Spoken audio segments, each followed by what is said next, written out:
સંત શ્રી શ્યામબાપુના આશીર્વચનમાંથી વિષય હું આત્મા અને ઉત્પત્તિ ભાગ 170 વિભાગ બીજો આત્મા પ્રકરણ આત્મતત્વ આત્મતત્વનું 8મું રૂપાંતરણ આત્મા મનુષ્યમાં કરોડરજ્જુ અને જીવન ઉર્જા વિશે આગળ સમજીએ।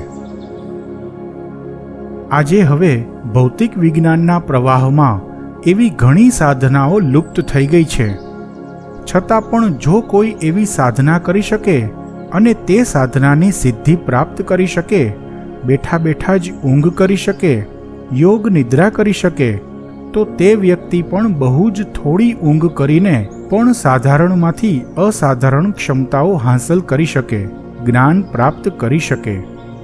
પરંતુ તે સાધના જેને પ્રાપ્ત થઈ હોય તેવા સામર્થ્યવાન ગુરુના માર્ગદર્શન મુજબ શક્ય બને।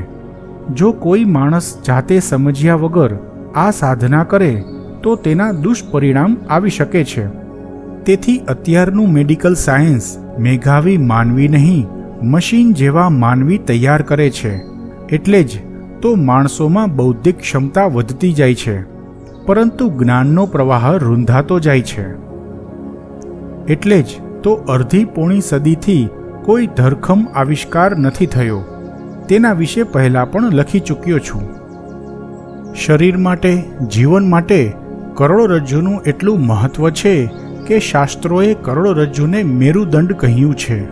મેરુ પર્વતનું શાસ્ત્રોમાં અતિ મહત્વ છે, તેથી કરોડરજ્જુનું નામ મેરુદંડ રાખ્યું છે, કારણ કે જીવનનું રહસ્ય વિવિધ પ્રકારની ઉર્જાઓમાં સમાયેલું છે અને ઉર્જા માટે કરોડરજ્જુની પરફેક્ટ ડિઝાઇન હોવી જરૂરી છે। તેથી સમૃદ્ધ જીવનનું રહસ્ય કરોડરજ્જુમાં છુપાયેલું છે।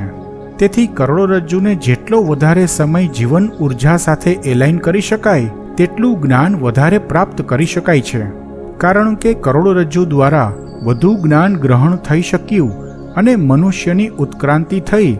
તે પદ્ધતિ અપનાવીને તમે પણ તમારા જીવનમાં ક્રાંતિ લાવી શકો છો। આ રીતે સજીવ સૃષ્ટિની ઉત્ક્રાંતિ થઈ।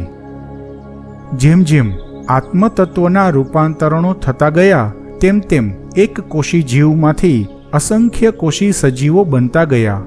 પશુ, પ્રાણી, પંખીઓ અને અંતે મનુષ્યની ઉત્ક્રાંતિ થઈ। સાથે સાથે તેને અનુરૂપ આત્મતત્વના રૂપાંતરણો થયા। તેમાં અંતે આત્મતત્વના 8મા રૂપાંતરણમાં કરોડરજ્જુ ઊભી સીધી થઈ, તેના દ્વારા મનુષ્યની ઉન્નતિ થઈ। હવે પછીના પ્રકરણોમાં ઉર્જાઓ વિશે સમજાવીશ, તેની સાથે કરોડરજ્જુના સંબંધ વિશે પણ સમજાવવામાં આવશે।